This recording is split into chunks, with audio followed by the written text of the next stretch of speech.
Tumutulo ang malalamig na butil ng pawis sa noo ni Ira habang naglalakad patungo sa opisinang sinabi ng kanyang kaibigang si Ella. Alam ni Ira na hindi tama itong desisyon niya. Pero wala na siyang naiisip na mali kapag ang pamilya niya na ang pinag-uusapan.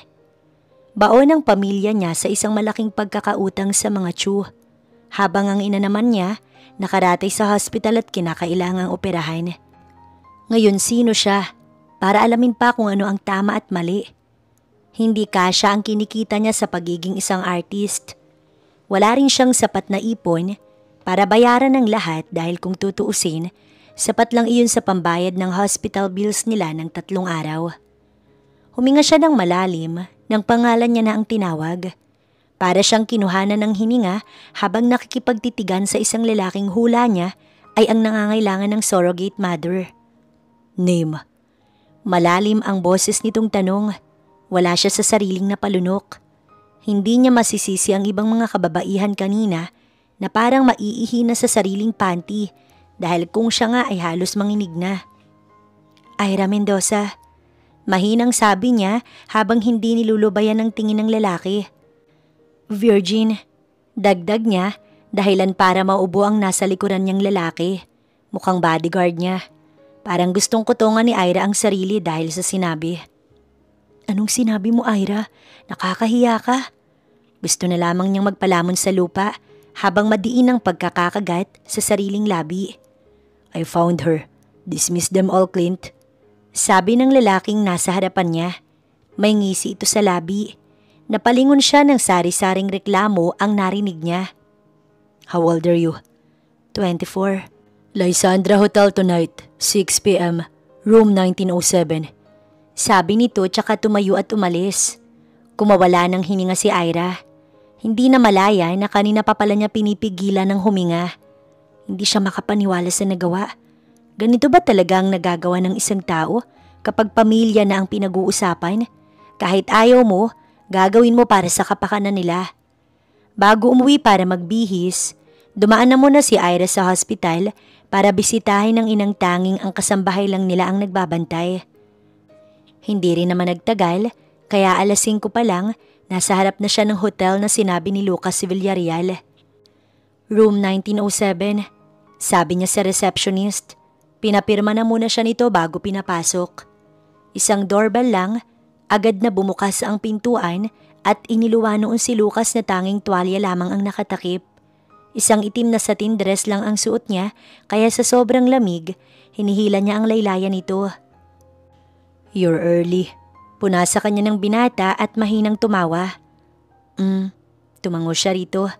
Kinagat niya ang pang-ibabang labi dahil sa lamig na nararamdaman. Fuck, stop biting your lips. Isang marahas na mura ang narinig niya mula sa lalaki bago sumalubong sa kanya ang isang mainit na halik. Otomatikong humawak ang kamay niya sa maugat nitong braso. Napahalinghing siya nang wala sa oras nang mapunta sa leeg niya ang halik nito habang ang kaliwang kamay, eksperto na naglalakbay. Sa sobrang likot niya, dumausdos ang shoulder bag niyang nakasabit sa kanyang balikat. Matunog iyong nahulog sa paanan nilang dalawa. Sabay din nila iyong nilingon. Ngunit hindi rin tumagal ng ilang segundo dahil siniil siya ng halik ng lalaki. Agad siyang napakapit ng mahigpit kay Lucas nang iangat siya nito. Naglakad ito at may binuksan na kwarto. Ang una niyang napansin ay ang pula nitong ilaw hanggang sa naramdaman niyang nilapag siya nito sa isang kama. Kapwa sila naghabol ng hininga nang maghiwalay ang mga labi. Don't do that again. Habol hininga nitong sabi. Do what? Umari ko ang katawan niya dahilan para mapakagat siya sa sariling labi. Shit! Siniil na naman siya nito ng halik pero sa pagkakataong to, kinagat nito ang labi niya dahilan para mapasinghap siya. Stubborn. Marahas nitong itinaas ang kanyang damit. Tinakpan niya ang sariling tanging maliit na lamang na mga damit ang nakatakip roon. Ngunit para siyang librong binuksan ng pahina nang kunin nito ang mga kamay niya at idiin sa ibabaw niya. Isang siil ng halik at nag-init ng sobra ang katawan niya. Sa gabing yun, parang tunay siyang babae nang markahan ni Lucas ang katawan niya ng paulit-ulit. Walang tigil, Walang kapaguran. Hindi niya alam kung nakailan nga ba siya. Ang alam lang niya ay kung pang ilang beses siyang punuin ng katas ng lalaki. Sa gitna ng madilim na gabi, nagising si Ira habang yakap-yakap ang sarili sa ilalim ng makapal na kumot. Wala siyang suot na kahit ano. Sa kabilang parte ng kama ay isang t-shirt ang kanyang nakita. Kinuha niya iyon at isinuot tsaka lumabas ng kwarto. Di mang ilaw nang lumabas siya sa sala. Nilibot niya ang buong paligid para hanapin ang lalaki. Naagaw ng atensyon niya ang kurtinang sumasayaw sa hampas ng hangin. Naglakad siya patungo doon. Doon niya rin nakita ang lalaking walang suot pang itaas na nakahilig sa railings at naninigarilyo. "Let's talk about the contract." Sabi nito nang mamataan siya nitong tumabi sa kanya sa paghilig. Isang tango ang isinagot niya. Inabot nito ang isang brown envelope na kinuha mula sa isang upuan. "All of my terms and conditions are clear. Tell me if you have clarifications." Sinimulan niyang basahin ang nakasulat sa kontrata. "Disappear once the baby is born. You are prohibited to go inside my room, knock in case. You are required to live under my roof. Do not fall for me. This is all for my child." Parang may tinik na bumara sa lalamunan ni Ira habang isa-isang binabasa ang nakasulat. "I'll give you 500,000 every month as an allowance. Are you fine with it?" Tumango siya. Kung tutuusin ay sobra-sobra pa nga ang 500,000 kada buwan. Lihim na napangiti si Ira dahil sa wakas mapapagamot na niya ang kanyang mama at unti-unti na rin niyang mababayaran ang utang ng kanyang pamilya. "We'll do a regularly check-up for the baby." Ulit siyang tumango. Kinabukasan, pinag-impake na siya ni Lucas para doon manirahan sa penthouse nito hanggang sa maipanganak niya ang ipagbubuntis niya kung sakali. Dumaan ulit siya sa hospital para ipaalam sa doktor na handa na ang pera pampaopera sa kanyang ina. Pagkatapos ay dumiretso siya sa penthouse ng lalaki. "I have to go to work, so this means that you will be alone here." "Okay lang, pwede naman siguro ako manood ng TV at mga ilam sa kusina mo."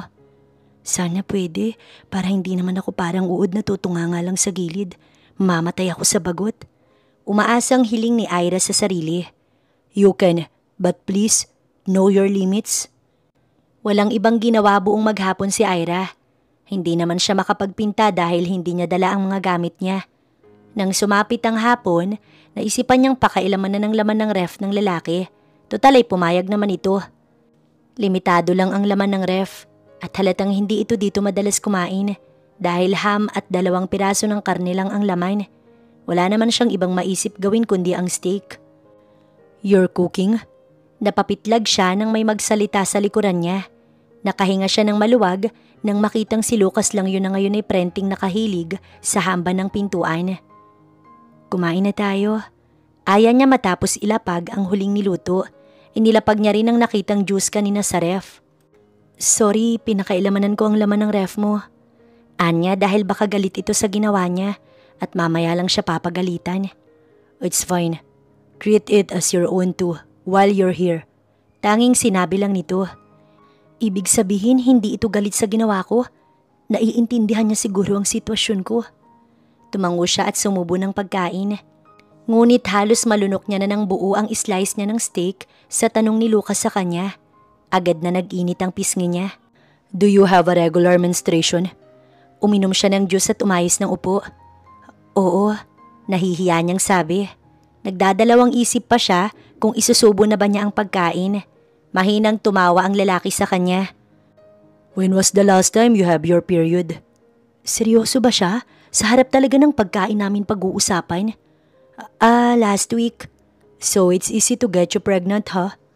Hindi alam ni Ira kung paano niya nakayanan ang hiyang nararamdaman niya habang kumakain sila dahil sa mga katanungan sa kanya ni Lucas. Halos lahat patungkol sa kanyang tinatanong. Nahihiya naman siyang tanungin o sawayin ito. "Baka itapon pa ako nito sa labas ng veranda. Ang taas pa naman ng building. Hindi siguro ko nakakakalahati sa pagkakatapon niya, hindi na ako humihinga." Sumimangot si Ira sa sariling imahinasyon kung paano siya itatapon ng binata kung sakali at kung ano ang magiging posisyon niya kapag pupulutin sa baba. Huwag naman sana ako mawala sa ganoong paraan. Yung maayos naman na paraan, Lord. Ano ba tong naiisip ko? Parang gusto niyang kutusan ng sarili sa mga pinag-iisip niya. Lumabas siya para uminom ng tubig at sa hindi sinasadya, lumingon ang mga mata niya sa kwarto ng binata. Bahagyang nakabukas ang pintuan nito at sumusungaw ang ilaw. Hindi maiwasang mapatanong ni Ira sa sarili kung bakit sa ganitong oras gising pa ito, lalo na't may trabaho pa ito bukas. Dalhan ko kaya siya ng gatas, pero bawal ako, diba? Hindi rin naman ako papasok, dadalhan ko lang. Ay, bahala na nga. Matapos magtimpla ay halos walang bakas ng ingay ang lakad niya habang binabaybay ang daan patungo sa kwarto ni Lucas.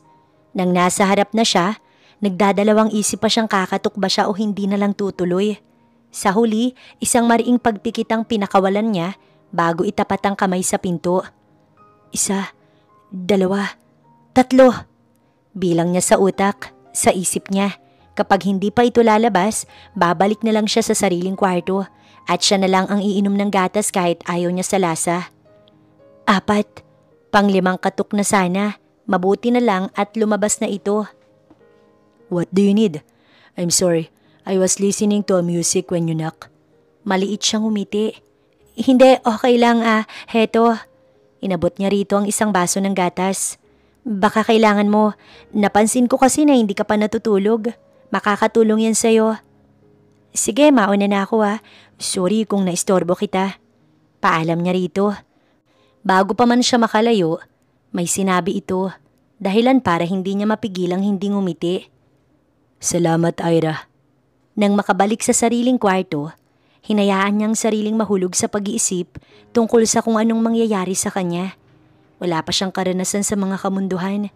Hindi nga rin niya alam kung bakit nang sabihin sa kanya ng kaibigan ng tungkol sa ganitong trabaho, sinubukan niya.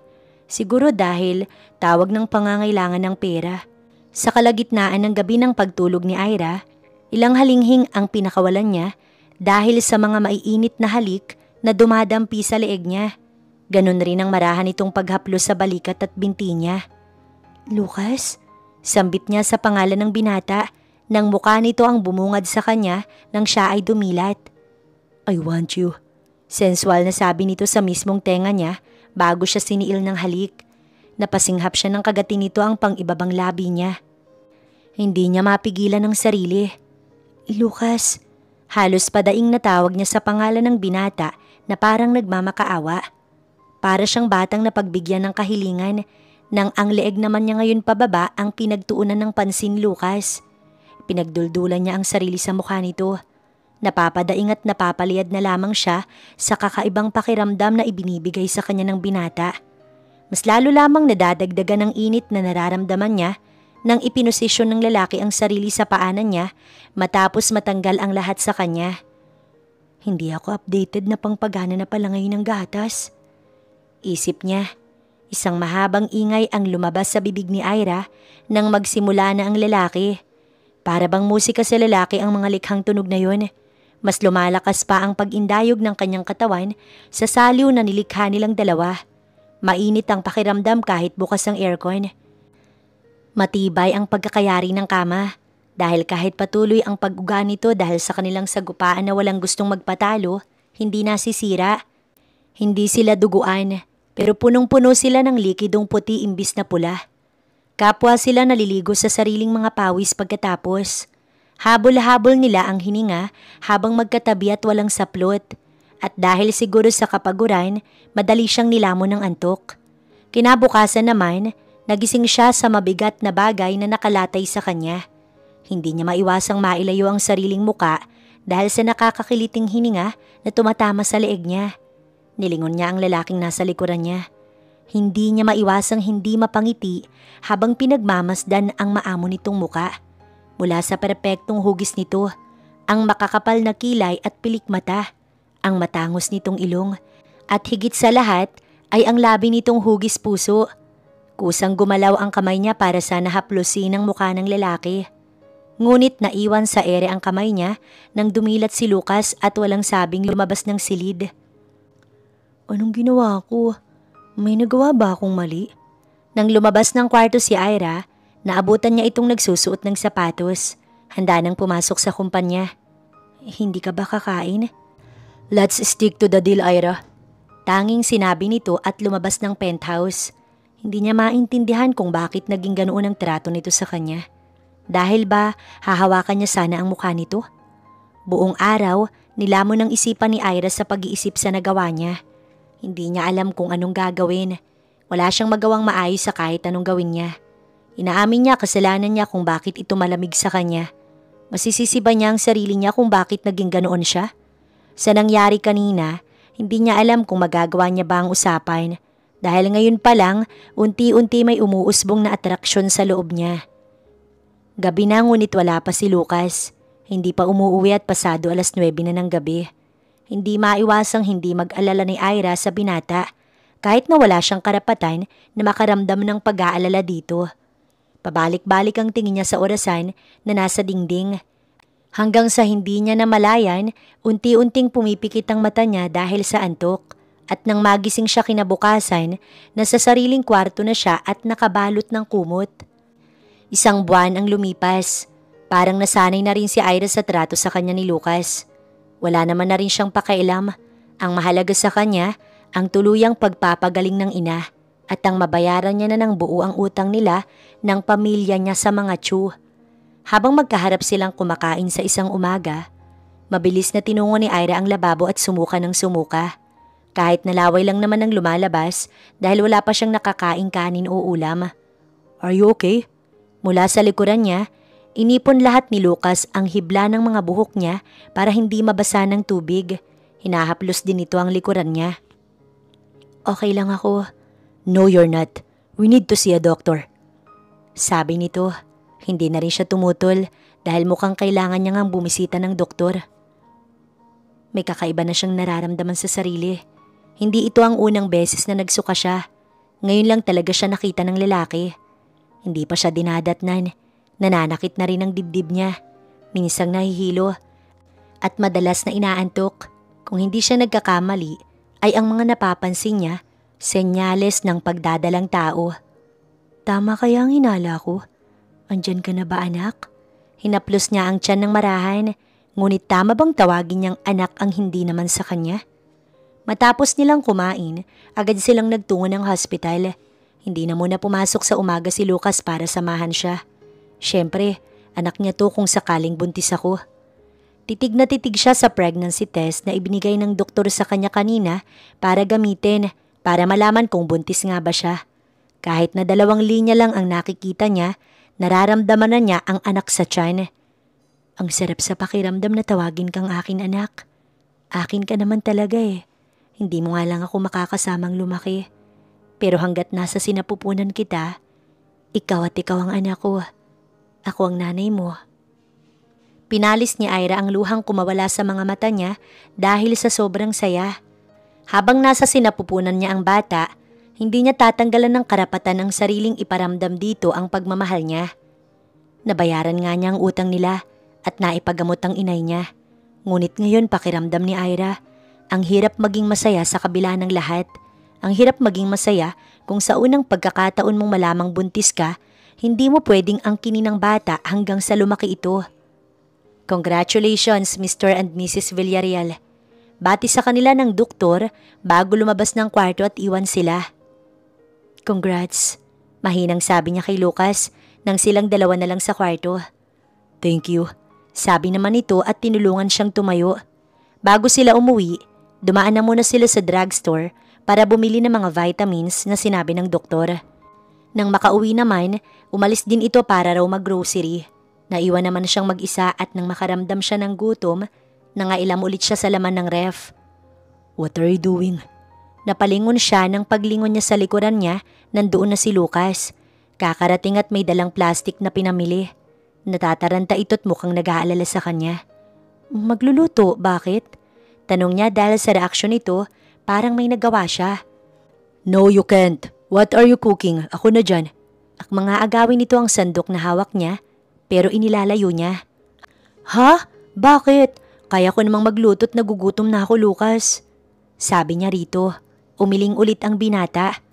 You're already tired. Kanina ka pa kumikilos plus you're always dizzy at mabilis kang masuka. Please just let me. Marahan itong kinuha sa kanya ang sandok at inalalayan siyang umupo. Nag-aalala ba to sa akin? Baka mapano ang baby ko. Napalunok siya sa sariling laway. Oo nga naman, bakit ba siya umaasa na nag-aalala ito sa kanya? Dala-dala pala niya ang anak nito. Bakit ka pa ba umaasa, Ira? Surrogate mother ka lang, wala kang karapatan. Sabi niya sa sarili, baka sakaling matauhan siya. Nagpaalam na muna siyang papasok sa sariling kwarto para maglinis ng katawan. Halos inabot din siya ng 30 minutos sa loob ng banyo dahil sa pagkatulala. Lumipas ang ilang buwan, palagi ng ganoon ang trato sa kanya. Puno ng pag-iingat, palaging nag-aalala. Dahil sa ginagawa nito, parang namumuo ang isipan sa utak ni Ira na baka may pag-asa. Pag-asang katulad niya, may nararamdaman din ito sa kanya. Isang gabi, nang umuwi ang binata, hindi maiwasang mapansin ang kakaibang nangyayari sa lalaki. Matamlay itong mukhang tinatamad na kumilos. Panay rin ang singhot nito at ubo. Hindi maiwasang mag-alala ni Ira. Ako na dyan, Lucas. Lumapit siya rito at sa hindi inaasahan, naglapat ang kanilang mga braso. Nanlalaki ang mata niya nang mapagtanto kung bakit ito matamlay. Ang init mo, Lucas. Bumalik ka dun sa kwarto at ihatid ko na lang ang dinner mo dun. No, kaya kong lutuan ka ng dinner. Hindi mo kaya, sige na. Bumalik ka na doon at magpahinga. Wala itong nagawa sa gabing yun. Dinalhan niya na lang ito ng pagkain at tubig tsaka gamot. Dahil sa pag-aalala na sobrang init nito, kaunting tulog lang ang nagawa niya. Gumising pa siya ng umaga para magluto ng agahan nito. At katulad kagabi, dinala niya na lang ang pagkain nito sa kwarto. Gising na ito nang pumasok siya. Hindi ba sinabi ko na sa iyong bawal kang pumasok dito sa kwarto ko? Malamig at galit ang boses na sabi nito sa kanya. May lagnat ka, kaya naisip ko na lang nadalahan ka dito ng breakfast mo. Hindi ako baldado, Ira. Hindi ko naman sinabi na baldado ka, Lucas. Ang sabi ko lang, may lagnat ka. Bumabawi lang ako sa mga ginagawa mong pag-aalaga sa akin. It's not for you, Ira. You know that it's for the baby. Kaya wala kang rason para alagaan ako na parang hindi ko kaya ang sarili ko. Kailangan ba talaga palaging may dahilan, Lucas? Fine. I care for you. I like you. At ang tanga ko para mahalin ka. I already told you not fucking love me, Ira. Napatalon siya sa gulat sa malakas at galit nitong sigaw.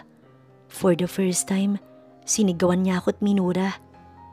Ang hirap mo namang mahalin, Lucas. Palaging sakit ang kapalit.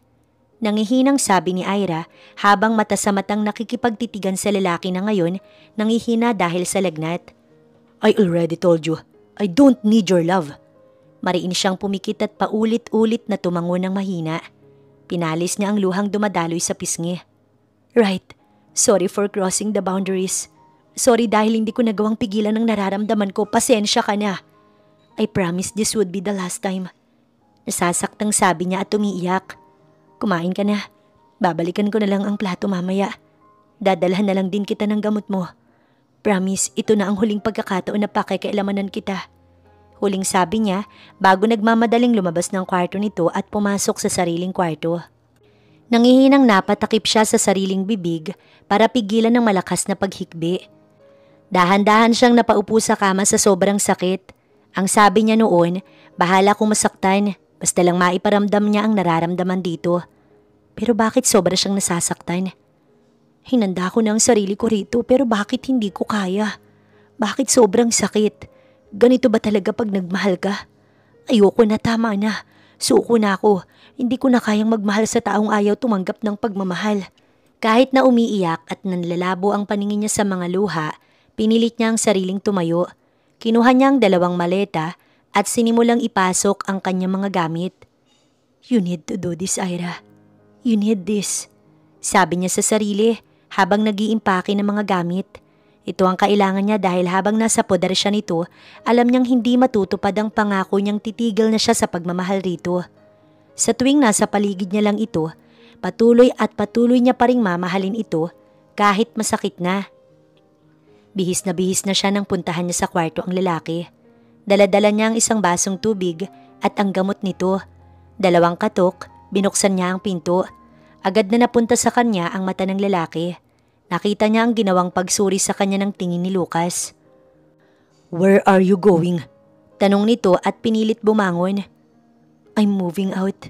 What? Nagsalubong ang mga kilay nito tsaka umigting ang panga. You can't.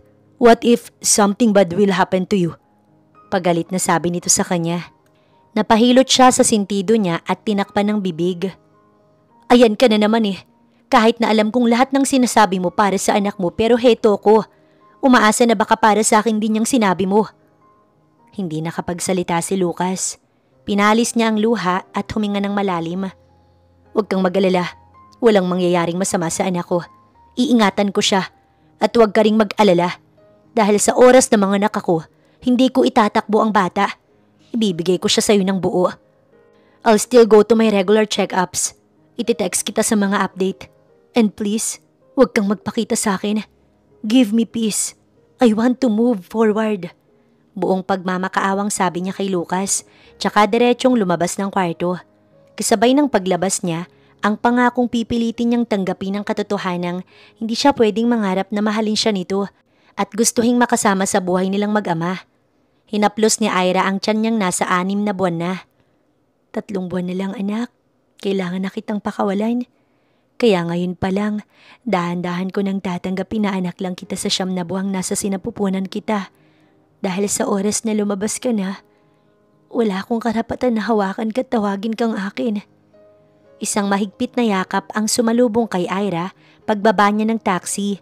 At dahil sa yakap na yon, bumuhos na naman ang mga luha niya. Pero ngayon mas malala na dahil dito niya ibinuhos ang lahat. Walang sinabi ang nanay ni Ira. Pero isang mahigpit at mainit na yakap ang isinalubong nito sa kanya. Bagay na sobrang kinakailangan niya ng sobrang tagal. Simula noong nasa poder siya ng lalaki tumira, hindi niya na kailanman nakita ang ina.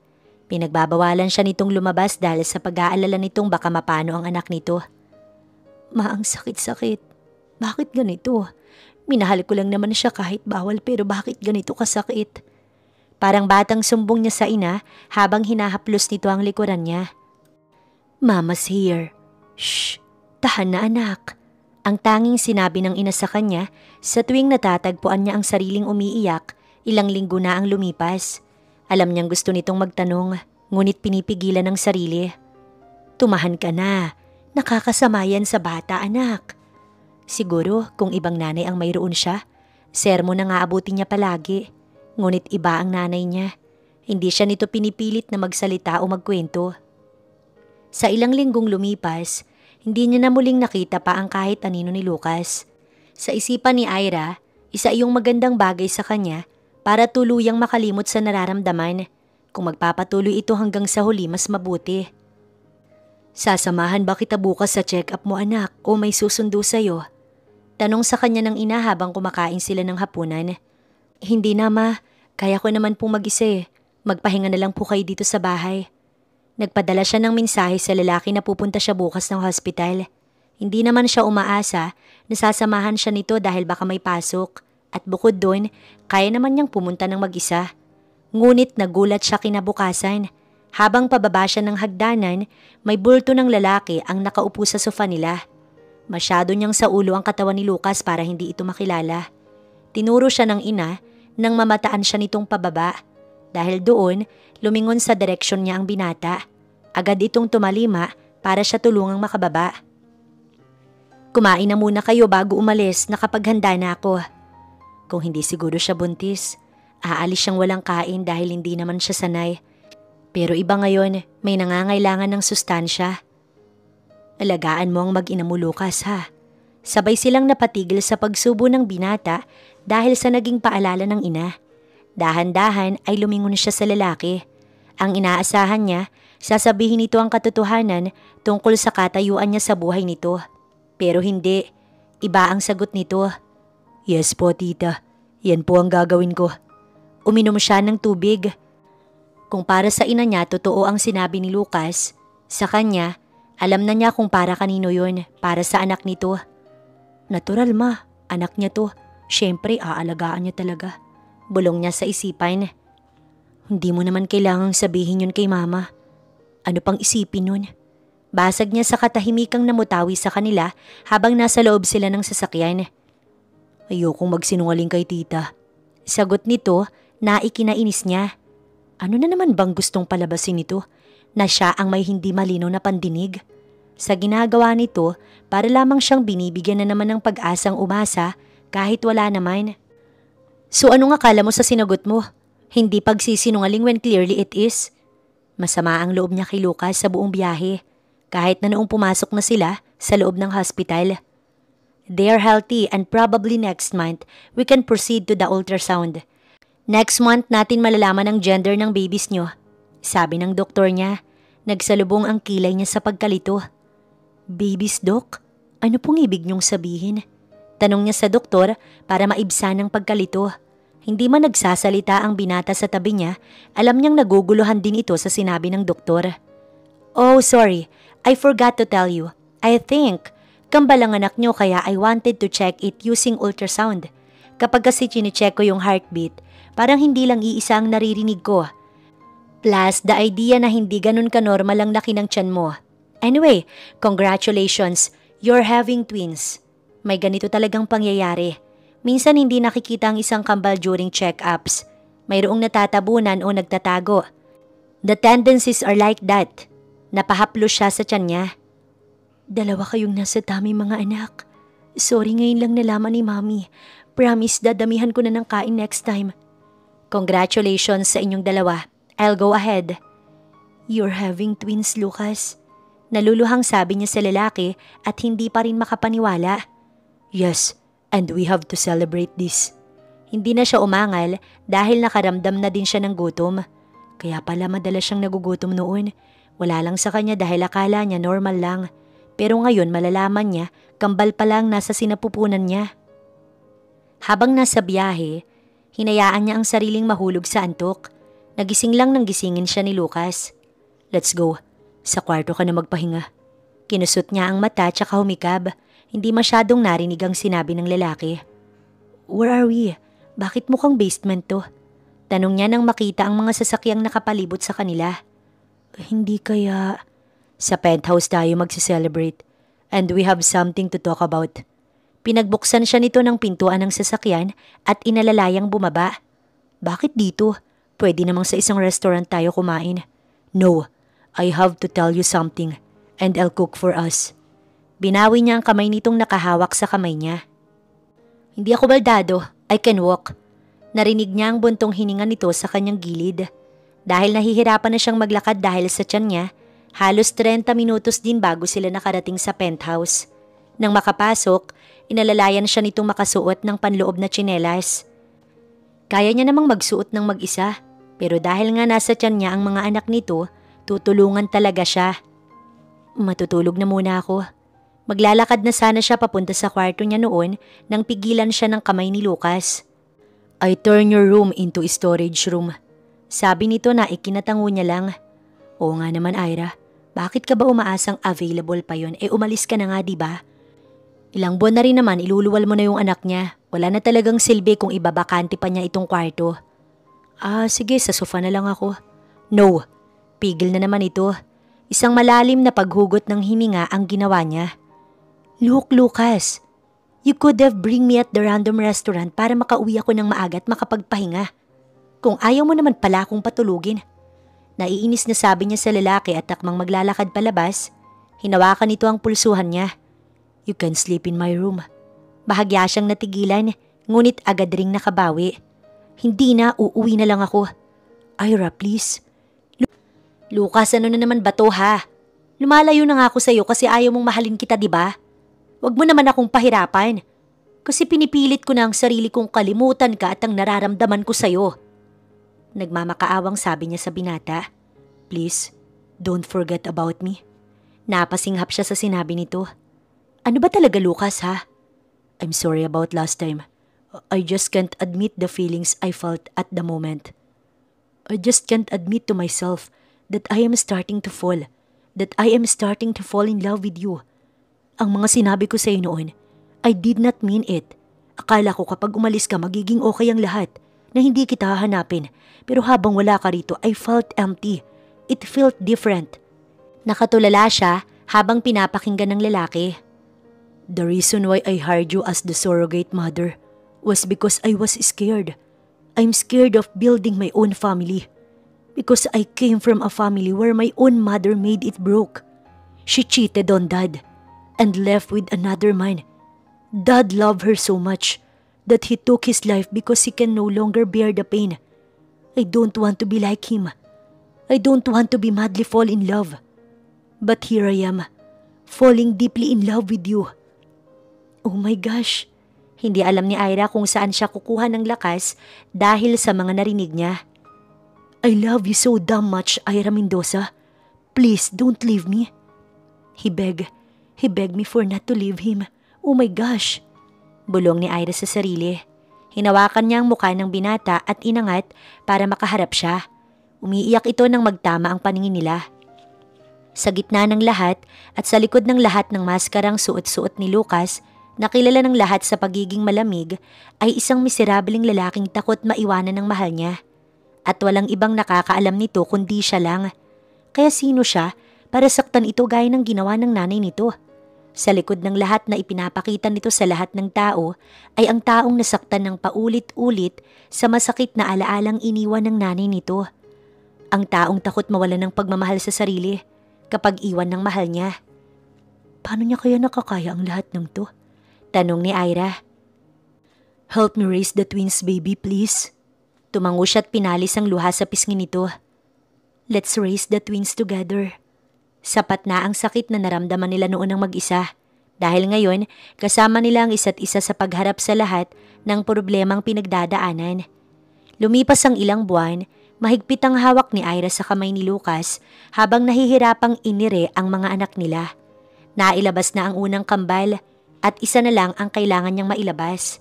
Ramdam niya ang pangangapos ng hininga habang butil-butil ng luha ang dumadaloy sa noo niya. Ngunit hindi dapat siya panghinaan ng loob. Anak nila itong pinag-uusapan. Kailangan niyang mailabas ng ligtas ang isang anak nila. You can do it, baby. You can do it. Paulit-ulit na sambit ni Lucas at hinahalikan ng noo niya. Lumipas ang ilang minuto, lahat ng pagod at sakit na tinamo niya parang nawala ng silbi nang ilagay sa dibdib niya ang kambal, isang malusog na babae at lalaki. Lahat ng ito ay kinaya niya dahil alam niyang hindi siya mag-isa. May mag-aama siyang kasama. No matter what happen, we'll face our problems together. Yun ang pangako nila sa isa't isa. Hindi man nila sabay na nakita ang paghihirap ng bawat isa noon, sisikapin naman nilang sabay na harapin ang problemang darating sa bubuuin nilang pamilya. Ngunit buong akala ni Ira, doon na natatapos ang kanyang problema. Yun na ang huli. Pero may kakaharapin pa pala siyang problema na hindi niya pwedeng idawit si Lucas. Problema na siya lang dapat ang lulutas. Naglalandas ang mga luha niya sa pisngi habang nakatitig sa mga anak niya.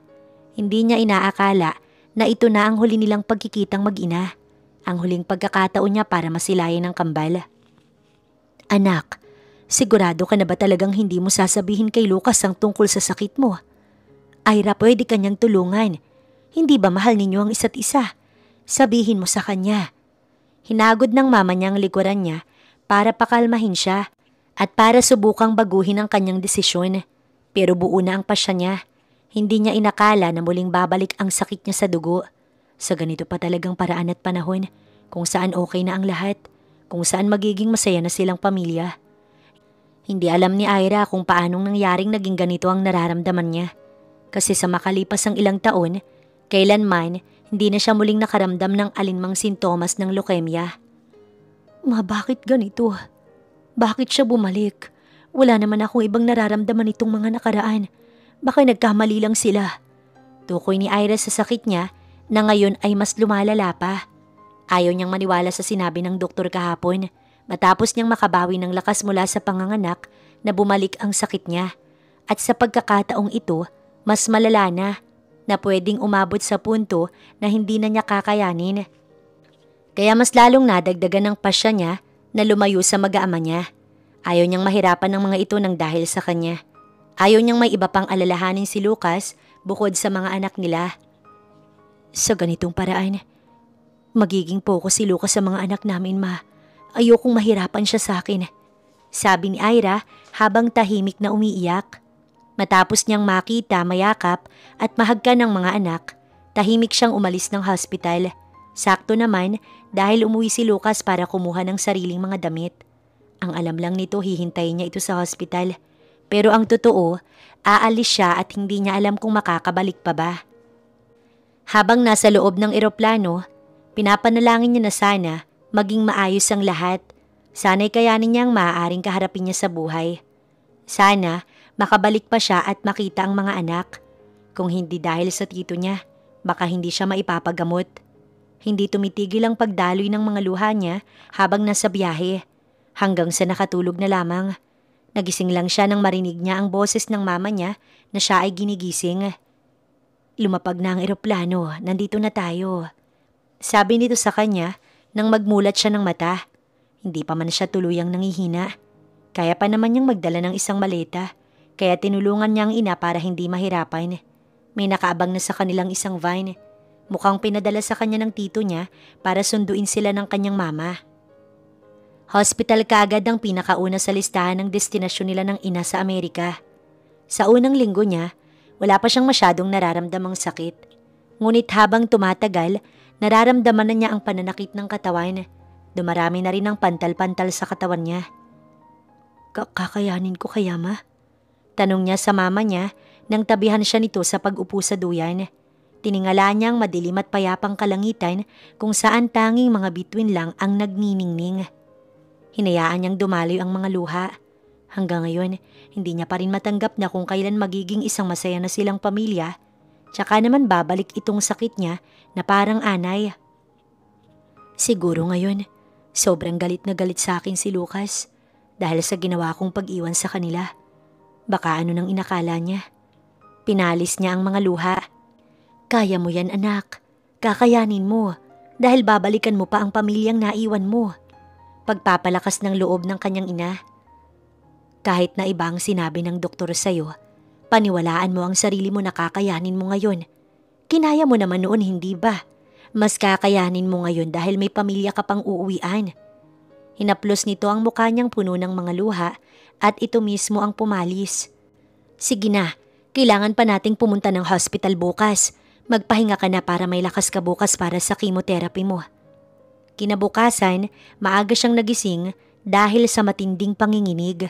Nakabalot na siya't lahat ng makapal na kumot pero sobrang lamig pa din. Bumangon siya sa pagkakahiga. Halos mapasigaw siya dahil sa sakit na nararamdaman niya sa tuhod.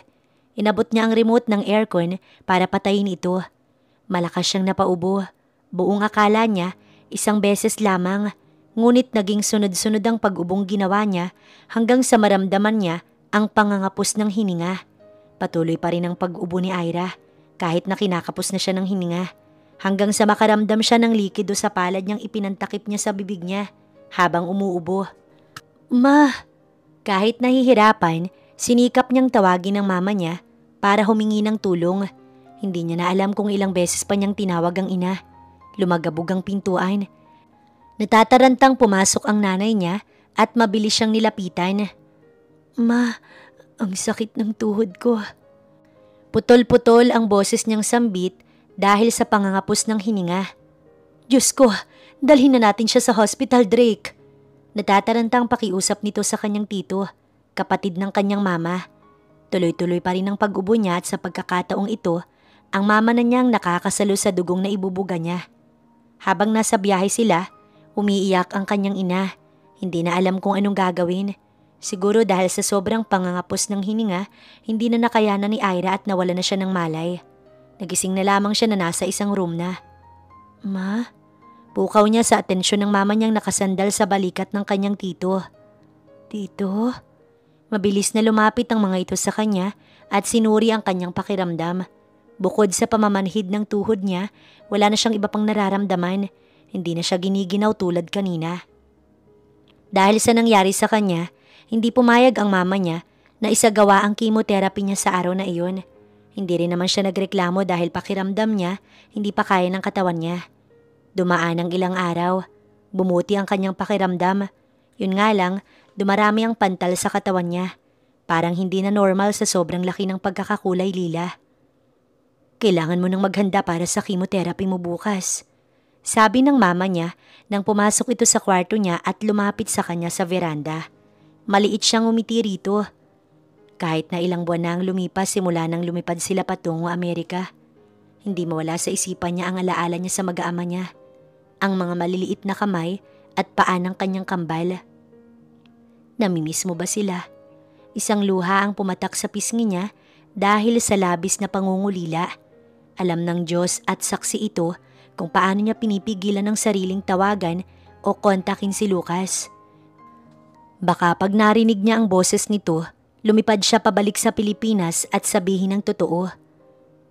Walang araw na hindi ko sila namimiss, Ma. Ang mga anak ko ang palaging nasa isip ko.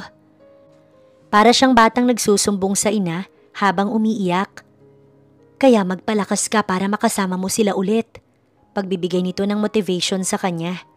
Umihip ang malakas na hangin at hinawi nito ang mataas niyang buhok. Napangiti siya sa lungkot at panghihinayang. Dahil ilang linggo o araw lang, babalik na naman siya sa dati. Tahimik siya habang nasa biyahe patungong hospital. Ramdam niya ang mga paulit-ulit na sulyap sa kanya. Alam niyang naaawa ito sa kanya dahil alam nito ang mga naging paghihirap niya noon. Nang makarating sila, agad sinagawa ang proseso sa kanya para masimulan na ang kanyang chemo. Chinek muna ang vital signs niya at may dugo pa itong kinuha sa kanya na hindi niya inalam kung para saan yun. Matapos ang ilang mahabang proseso, napapikit siya ng dahan-dahang itinusok ang injection sa kanyang braso. Ilang oras lang bago makauwi, ramdam niya na ang side effect na itinurok sa kanya. Nagmimistula siyang buntis dahil sa panlasa niya at pananakit ng kanyang ulo. Idagdag ang hilong nararamdaman niya. Maagap naman sa kanya ang mama niya. Agad na nakaalalay sa kanya. Makalipas ang 2 linggo, emosyonal siyang nakatitig sa sarili sa salamin kung saan marami ang naglalagas na mga buhok sa kanya. Alam niyang darating ang pagkakataong ito. Hinanda niya pa ang sarili pero hindi niya akalaing ganito pala kasakit sa dibdib. This is really the reality. It's happening. Magiging kalbo ka na naman, Ira. Malungkot na sabi niya sa sarili, kaya habang maaga pa, ginupit niya ang sariling buhok niya. Ganoon palagi ang setup niya, hanggang sa lumipas ang 5 taon. Naging maayos naman ang treatment niya, pero iyon nga lang, hindi pa rin siya tuluyang gumagaling. Hindi pa rin siya malayo sa sakit. Masasabi niyang ang nangyari sa kanya ay isang himala, dahil muntik na siyang tuluyang mawala noong unang taon pa lamang niya sa pagpapagamot. Mabuti na lang at nakayanan niya. Kaya ngayon, hindi niya sasayangin ang panahong natitira niya. Dahil hindi niya alam kung kailan siya mawawala, kung hanggang kailan niya kayang labanan. Are you sure with your decision, Ira? Tanong sa kanya ng tito niya habang tinutulungan siya ng mama niyang mag-impake. Ngumiti siya at tumango. Desidido na talaga. I'm sure, tito. Hindi man po ako handa sa kung anong naghihintay sa akin doon. Basta sure ako na gusto ko makita ang mga anak ko. Yun ang plano matapos malaman na hindi niya na kailangang pumunta ng hospital every 3 weeks para sa chemo. Ngayon, dala-dala na lang niya ang mga gamot na kailangan niyang i-maintain. Chemotherapy pa rin pero through pills. Tawagan mo ko kaagad kapag nagka-problema ka, ha? Basta ang usapan, 1 hanggang 2 buwan ka lang doon. Tumango sa sinabi ng mama dahil iyon ang kasunduan nila para payagan siyang bumalik sa Pilipinas. Sa mga nakaraang taon na lumipas, kahit kailan hindi siya nagkaroon ng balita tungkol kay Lucas at sa kambal.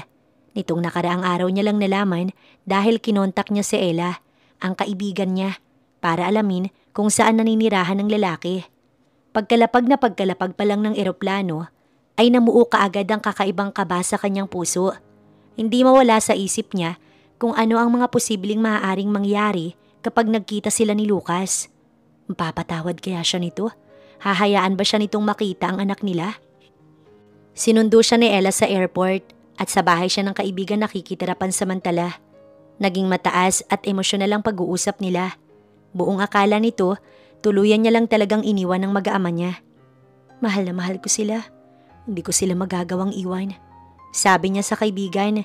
Muli siya nitong niyakap at pagkatapos, binigay sa kanya ang address. Gusto pa sana siya nitong samahan pero siya na ang humindi dahil masyado na siyang nakakaabala. Matinding pakikiusap ang ginawa niya sa security guard ng village nang makarating siya sa sinabing address. Pero sa huli, napakiusapan naman niya. Siguro dahil sa awa. Tiningnan niya ang kanyang wristwatch. Meron pa akong 5 oras, sabi niya sa sarili at mabilis na tinungo ang black number ng bahay ni Lucas. Pagkarating niya sa harap, laking pasasalamat niya na ang gate na mayroon ng bahay ni Lucas ay railings lang. Makikita niya ang paligid ng bahay. Mula sa gilid, lumabas ang isang security guard at tinanong kung ano ang kanyang kailangan. Pinagkamalan pa siya nitong nangihingi ng sobre at nanlilimos. Nang sinabi niya rito ang pakay niya, agad siyang sinabihan nito na umalis at wala raw ang taong mga hinahanap niya. Nasa out of town daw at hindi nito alam kung kailan ang balik. Ginugol ni Ira ang mga natitirang oras niya sa paghihintay sa labas ng gate. Umaasa na baka ang mga dumadaan na sasakyan ay isa doon ng mag-aama niya. Hindi ako pwedeng umuwi. Baka ngayon ang uwi nila. Hindi ako pwedeng mag-aksaya ng oras, sabi niya sa sarili. Pero naubos na ang inilaan niyang oras. Lumampas pa sa 5 oras ay walang sasakyan ang tumigil sa harapan niya. Hanggang sa kinakailangan na talaga niyang umuwi para magpahinga. Naging pabalik-balik si Ira sa labas ng gate ni Lucas hanggang sa umabot na siya ng 1 linggo. Hindi pa din dumadating si Lucas at ang mga anak niya. Tuloy ay nagdududa na siya sa security guard kung totoo bang nasa out of town ang lalaki o ayaw lang talaga nitong magpakita. Malalim na ang gabi't malakas na ang ulan pero wala lamang ang lahat para sa kanya.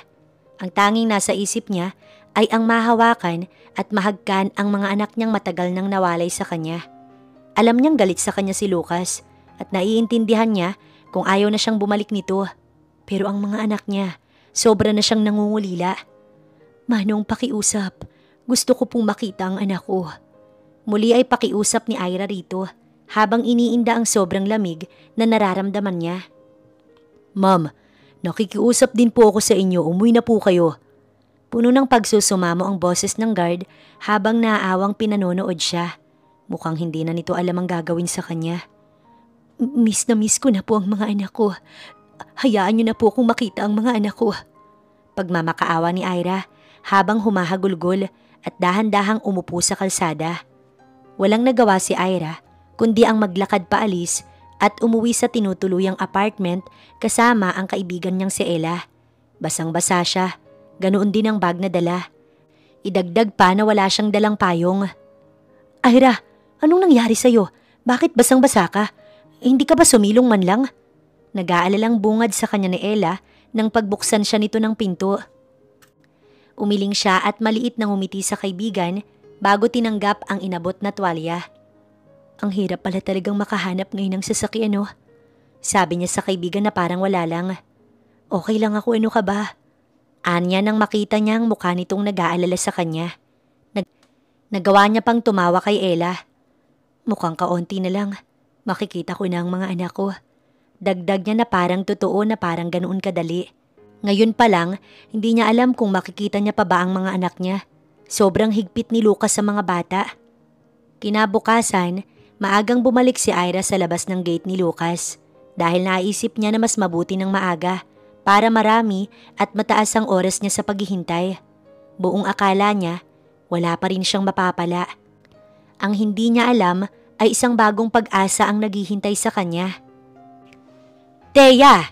Teo! Naagaw ang atensyon ni Ira nang mula sa bahay, lumabas ang isang matandang babae at nagsisisigaw ng pangalan. Palinga-linga ito't mukhang may hinahanap. Sa pangalan nito'y halatang 2 bata ang hinahanap. Hindi kaya Teo at Teya ang pangalan ng kambal? Tanong niya sa isipan. Hello po! Sino po kayo? Napatalon siya sa gulat ng isang bata ang bumungad sa kanya. Nasa loob ito at gate ang pagitan nila. Malaki ang ngiti ng bata. Kita ang mapuputi nitong ngipin. Teya, let's go. Hinahanap na tayo ni Yaya. Baka pagalitan pa tayo ni Daddy.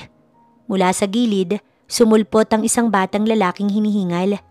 Nanubig ang mata ni Ira. Sila pala si Teo at Teya. Sabi niya sa sarili. Wala mang nagsasabi sa kanya, ngunit nararamdaman ng puso niya na ang mga batang itong nasa harapan niya ay mga anak niya. Ang kambal. Pinalis niya ang mga luhang naglanda sa pisngi niya at ngumiti ng matamis sa mga bata. Hay, pumiyok ang boses niya nang sinubukan niyang bumati sa mga anak niya. Why are you crying po? May umaway po ba sa inyo? Lumapit ang anak niyang si Teo at tumabi sa kapatid niya. Napangiti siya at mabilis na umiling. Hindi, walang umaway sa akin. Sobrang happy ko lang. Sagot niya at pilit na siniglahan ng boses pero tinatraidor siya ng emosyon. Hindi maipaliwanag ni Ira ang kakaibang saya na nararamdaman niya. Dahil sa wakas, nakita na niya ang mga anak niya. Pwede po bang umiyak na hindi nabubuli? Mahina siyang natawa sa reaksyon ni Thea. Dahil talagang nag-iisip ito at nakanguso pa. Kami po kasi umiiyak lang po kami when our classmates bully us. Yeah, we weren't crying without a reason. Segunda ng lalaking anak niya. Bakit kayo nabubuli? Malambing na tanong niya sa mga bata. Kung wala lang talagang gate na pumapagitna sa kanila, matagal na niyang niyakap ang mga bata. Ang tanging nagagawa niya lang ay ang hawakan ng mukha ng bawat isa sa kanila.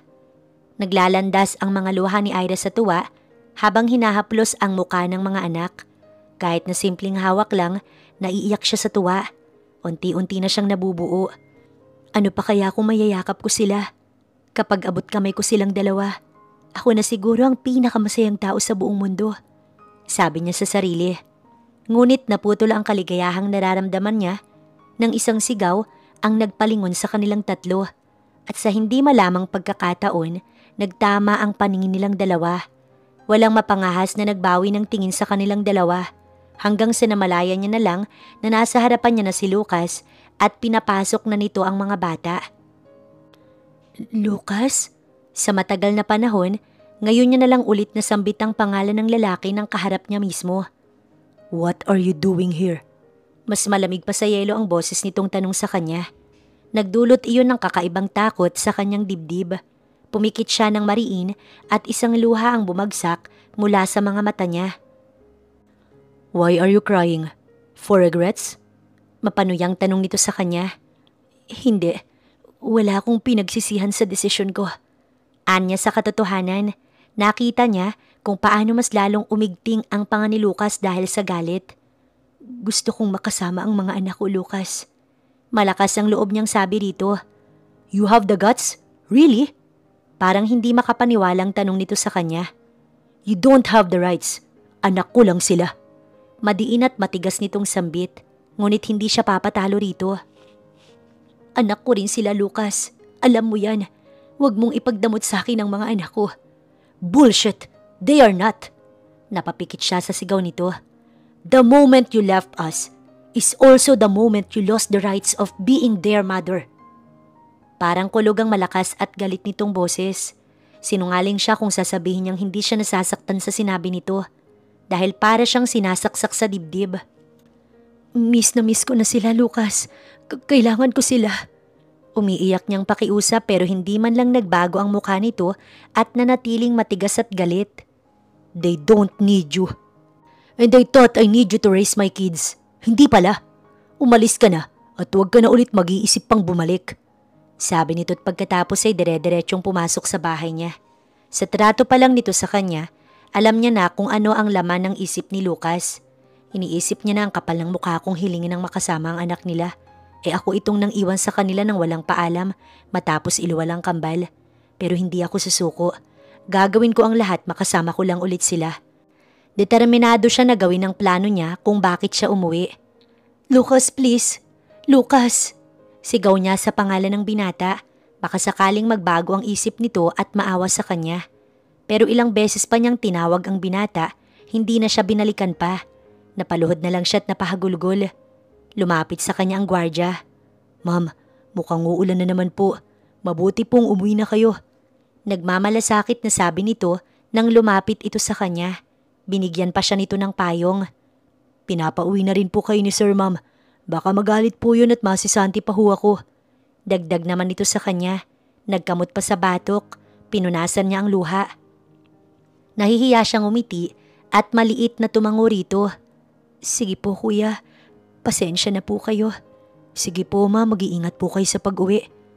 Hindi nga nagkamali ang guard dahil hindi pa man siya nakakalayo sa bahay ni Lucas, bumuhos ang malakas na ulan. Nagpapasalamat siya sa guard sa isip niya sa pagbigay sa kanya ng payong. Pagkarating niya sa apartment ay ang nag-aalalang kaibigan ang sumalubong sa kanya. Hindi niya alam kung bakit nang makita niya itong umiiyak ang sinasalubong siya, kinukurot ang puso niya.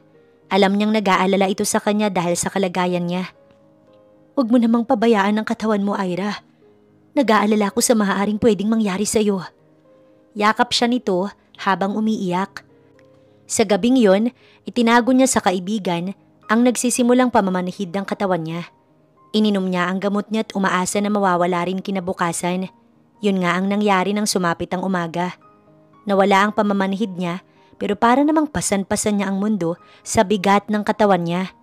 Idagdag pa na masakit ang ulo niya at nag-aapoy ang init sa katawan niya. Matapos maghanda, inayos niya ang suot na wig. Ganoon na rin ang jacket niyang tumatakip sa mga pantal-pantal sa katawan. Pagkatapos ay umalis na siya ng apartment at pinuntahan naman ang bahay ni Lucas. Matigas ang loob niya at paninindigan niya ang pangako niyang hindi siya susuko. Ngayon pa ba na nasa bahay na ito at pakikiusap na lang ang gagawin niya kay Lucas para payagan siya? Gagawin niya ang lahat, makasama niya lang ang mga anak sa kahit saglit na panahon lang. Kailangan niya kasing bumalik sa Amerika para ipagpatuloy ang treatment niya. Nakahawak sa hamba ng gate si Ira. Tumitingkayad pa para panoorin ang mga anak niyang kakalabas lang at naglalaro sa bakuran. Natutuwa siya dahil naisip niyang kailanman hindi naging maling desisyon ng iwan ang mga anak nila sa poder ni Lucas kahit masakit para sa kanya. Na kailanman hindi naging masama ang pag-iwan niya. Ang laki niyo na mga anak ko. Naluluhang sabi ni Ira sa kambal na para bang naririnig siya nito. Isang malakas na busina ng sasakyan ang bumulabog sa payapang panunood niya sa labas ng gate. Nang lumingon siya, saktong lumabas ang galit na si Lucas. Umiigting ang panga nito na parang handa ng makipaglaban. Nag-aalab sa galit siya nitong tiningnan. Malayong malayo sa Lucas na minsan na siyang minahal. Ano na naman ang ginagawa mo dito? I told you, hindi mo makukuha ang anak ko. Matigas na sabi nito habang nakaduro sa kanya. Wala akong plano na kunin ang anak natin. Naputol ang pagsasalita niya nang galit na sumigaw sa kanya ang lalaki. Anak ko lang Ira. You left us, remember? Iniwan mo kaming pamilya mo at sumama ka sa ibang lalaki. So all this time, ang nasa isip niya ay sumama ko sa ibang lalaki at pinili silang iwan. Pero ano ba dapat ang isipin nila? Iniwan ko sila nang hindi nila alam ang dahilan. Hindi ko siya masisisi, sabi ni Ira sa sarili. Isipin mo na kung anong gusto mong isipin. Basta ang akin lang gusto kong makasama ang mga anak natin. Malakas ang loob niyang sabi rito. Hindi nagpapatinag sa galit nitong mga titig. I won't give you any chance. Bumalik ka na sa kung sino ang kailangan mong uwian.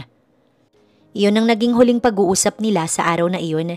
Pasalamat niya na lang na hindi nito pinapasok ang mga bata at hinayaang maglaro sa bakuran kung saan malaya niyang napagmamasdan ng mga bata. Isang malungkot na ngiti ang pinakawalan niya habang nakita niya kung paano nagtatawanan ng mga bata. Alam niyang parte ng pagiging ina ang magsakripisyo. Pero hindi niya alam na ganito pala kasakit ang makitang lumalaki ang mga anak niyang hindi niya kasama. Hindi ininda ni Ira ang mainit na tama ng araw sa balat niya. Basta lang mapanood niya ang kambal. Kahit na ang mumunting pananakit ng ulo niya at ang hilong nararamdaman niya ay hindi niya pinansin. Okay lang po ba kayo, ma'am? Namumutla po kayo. Ang tanging huling narinig niyang tanong ng guard bago siya nawalan ng malay at bumagsak. Nasaan ako? Kahit na nangihina, pinilit ni Ira ang bumangon. Inaalagaan ka ba ng pinagpalit mo sa amin? Pagak nitong tanong at halata sa boses ang pangungutya. Hindi niya na lamang pinansin ang sinabi nito kahit na masakit ang ulo at tumayo. Desidido siyang umalis dahil baka maamin niya rito ang tunay na dahilan niya. Uuwi na ako. Salamat sa pagdala sa akin dito sa hospital. That's it? Really? Hinawakan nito ang braso niya nang dumaan siya sa harapan nito. Napasinghap siya sa sakit kahit na hindi naman mahigpit ang pagkakahawak ni Lucas. Sadyang masakit lang talaga ang pantal sa kanyang braso. What really happened to you, Ira? Let go of me, Lucas. Uuwi na ako, please. Halos pabulong na pakiusap niya sa lalaki at kinalas ang kamay nito sa kanyang braso. Why did you leave us? The twins. Are we not enough? Kumpronta nito sa kanya na nagpapigil sa kanyang pihitin ng pintuan. Napapikit siya. Hindi alam ang gagawin at ang isasagot. Hindi kayo kulang, Lucas. You are more than enough. Ako lang ang may kulang, ako lang. Di naman niya ang luhang nagsimulang maglandas sa mga mata niya. Gustong-gusto niyang sabihin ng totoo pero hindi niya alam kung papaano. "Answer me, Ira." Galit at puno ng otoridad ang boses nito. Halatang nagdedemand ng sagot. Nagdadalawang isip si Ira kung sasabihin niya ang totoo o gagawa siya ng kwento. Lahat ng problema sa buhay, hindi araw-araw pwedeng takasan dahil darating ang araw na kailangan itong harapin. Magiging masakit man o hindi, naisip ni Ira na hindi pwedeng palagi na lang siyang tatakas sa mga problema niya. Ito na siguro ang oras para malaman nito ang katotohanan. Huminga siya ng malalim, pinalis ang mga luha at pagkatapos, buong tapang siyang humarap sa lalaki. "Gusto mong malaman ang totoo? Sige." "I am sick, Lucas. May sakit ako na leukemia." Nakita niya kung paano natigilan ng lalaki at nagulat sa kanyang sinabi. Magsasalita sana ito nang iharang niya ang kamay niya sa harap. Pinapatigil niya ito. "Hindi ako sumama sa ibang lalaki. Umalis ako dahil takot ako sa maaring pwedeng mangyari sa akin. Pumunta ako ng Amerika kami ni Mama sa tito ko para magpagamot." Sunod-sunod ang pagbagsak ng mga luha ni Ira habang nilalakasan ng loob na magsabi ng totoo. "Bakit hindi mo sinabi sa akin?" Lumambot ang mukha ni Lucas sa kanya. Hindi makapagsalita. Sinubukan nitong hulihin ng kamay niya pero inilalayo niya ang sarili. Ayokong maging pabigat sa'yo sa mga bata, Lucas. We could figure it out together." Nakita niya kung paano bumagsak ang mga luha sa mata ni Lucas habang sinusubukan siyang lapitan. "Figure it out?" Pagak niyang tanong sa binata habang umiiyak. "Sabi ng doktor, malaki ang chance na hindi ko makayanan. Look at me, Lucas, tignan mo ako." Kinuha niya ang suot na wig, dahilan para makita nito ang tunay niyang muka kapag walang suot na wig. "Ayokong lumaki ang mga bata na ito ang natitirang alaala nila sa akin. Ang gusto ko ibang muka. Iyong masayang ako. Yung walang sakit na ako ang makita nila, Lucas. Hindi ang ganito." Dinuro niya ng dinuro ang sarili habang humahagulgol hanggang sa mapaluhod siya at yakapin ni Lucas. Naririnig niya ang samot-saring comforting words na binubulong ni Lucas. Ngunit hindi iyon sapat para mabawasan lahat ng sakit na iniinda niya. "Bumalik ako. Pinilit kong bumalik dahil gusto ko kayong makasama kahit na maikling oras lang. Dahil hindi ko alam kung hanggang kailan ko kakayanin ang sakit habang lumalaban. Kaya hayaan mo na akong makasama ang mga bata, Lucas. Kasi hindi ko alam kung pagkatapos ng isang buwan, makakayanan ko pang bumalik." "Yes, we will be together. But I won't let you fight with it alone. We'll be with you, baby. Sasamahan ka naming lumaban." Pinatakan siya nito ng halik sa ulo kung saan walang buhok ni isa. Wala na atang masasarap at sasaya pa sa isipin na hindi niya na kailangan pang mag-isa na lalaban sa sakit niya. Kahit na noong mas lumala ang sakit niya pagkatapos bumalik ng Amerika, kasama ang pamilya niya, si Lucas at ang mga anak nila.